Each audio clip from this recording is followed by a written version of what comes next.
volem presentar-vos al poble, a tots vosaltres, el que és este partit polític, a les persones que n'hi ha un poc en ell.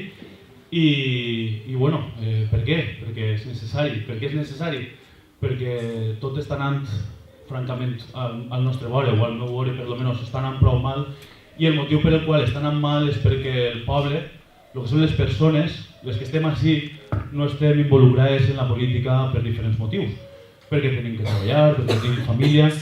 I bueno, simplement el que hem de fer és conscienciar-nos d'aquest fet, de que és necessari involucrar-se en la política, és necessari, és fonamental i vital enterar-se de totes les coses que passen, formar part d'ella i intentar canviar-les per a tindre un futur, un bon futur, un millor futur. Perquè s'ho mereixem, perquè som seres humans i és a el que aspirem. Aspirem a tindre un millor lloc, ciutat, autonomia en la que viure.